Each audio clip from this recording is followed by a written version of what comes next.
La bonne raison finit toujours par s'imposer d'elle-même, peu importe de qui elle émane. Mais malheureusement en politique, l'idée de l'adversaire n'est jamais la bonne, même si elle vaut de l'or pour le pays aux yeux du peuple. Dans toutes les démocraties, même occidentales, il en est ainsi. Il semblerait que parmi ceux qui ont participé à la CNAP, certains ont émis aussi la proposition de l'harmonisation des mandats électoraux.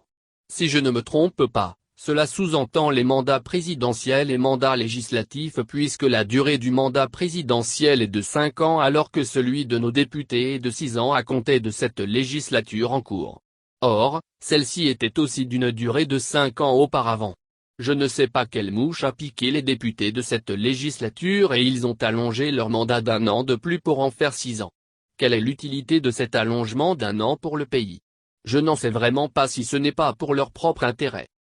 Le premier réflexe, concernant cet allongement de leur mandat législatif à 6 ans, qui viendra en tête à tout individu qui réfléchit bien et analyse le contexte politique togolais, sera celui de s'assurer encore 1 an supplémentaire de salaire ou indemnité juteuse qu'il touche. Heureusement que pendant cette CNAP, certains parmi ceux qui y ont participé, se sont rendus compte que cela ne va pas dans l'intérêt du pays et ils ont proposé l'harmonisation des 2 mandats électoraux car ça coûte très cher au pays en termes d'organisation électorale. On ne peut pas prendre l'habitude dans l'avenir d'organiser les élections présidentielles et l'année suivante les élections législatives puisque l'une est de 5 ans et l'autre de 6 ans. C'est une grave erreur politique de la part de ceux qui ont fait cette proposition à l'Assemblée nationale d'allonger la durée du mandat législatif d'1 an et malheureusement c'est adopté et entré en vigueur. Ils n'ont pas pensé au coût que cela pourrait engendrer pour le pays si on organise des élections, 2 ans d'affilée présidentielles et législatives. C'est pour dire qu'au Togo les gens ne se soucient vraiment pas de l'avenir du pays mais de leur propre intérêt sinon quelle est la raison valable et convaincante de cet allongement du mandat des députés alors que c'était 5 ans auparavant? Je félicite beaucoup celui qui a émis l'idée au cours de cette CNAP, de l'harmonisation de ces 2 mandats électoraux présidentiels et législatifs. Même s'ils ne sont pas cités explicitement dans ces propositions et on a parlé seulement des mandats électoraux, il s'agit bien du mandat présidentiel et mandat législatif. L'organisation des élections engendre des coûts énormes pour un pays. C'est ce qui devrait être la première préoccupation des députés. Mais au Togo il en est toujours autrement. Chacun pense d'abord à soi-même et l'intérêt du peuple est relégué au second rang.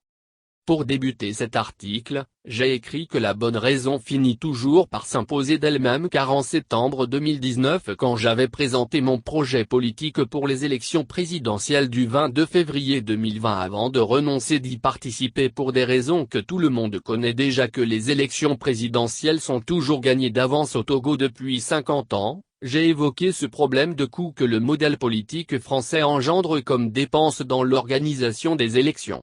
Puisque dans le régime politique qui est le nôtre au Togo, calqué sur le système français, il faut organiser les élections présidentielles et aussi les élections législatives à part. Tout cela engendre des coûts énormes. On peut faire beaucoup d'économies si on adopte un autre système, à savoir le système parlementaire comme en Allemagne. Une seule élection vaut pour les deux. On n'organise pas les élections à part pour choisir le chancelier. Il est issu des élections législatives du camp du parti qui aura plus de sièges de députés au Bundestag pendant les élections législatives fédérales comme il en sera ainsi dans 1 mois à savoir le 26 septembre 2021. Cela permettra d'économiser de l'argent. Le président de la République fédérale d'Allemagne, lui, qui a le mandat honorifique et incarne l'unité de la nation est choisi au Bundestag, Parlement fédéral allemand, tous les 5 ans mais par tous les députés, de tous bords politiques, parmi les candidats qui voudraient être à la présidence du pays. Soulignons déjà ici que les partis coalisés pour diriger le pays arrivent à s'entendre sur un nom avant même le vote des députés pour choisir ce président. Donc, puisqu'il est choisi au Bundestag et non par l'organisation d'une autre élection dans le pays, ceci n'engendre aucun coût supplémentaire car cela se passe au Bundestag par les représentants du peuple et non directement par les citoyens comme il en est le cas pour les députés eux-mêmes.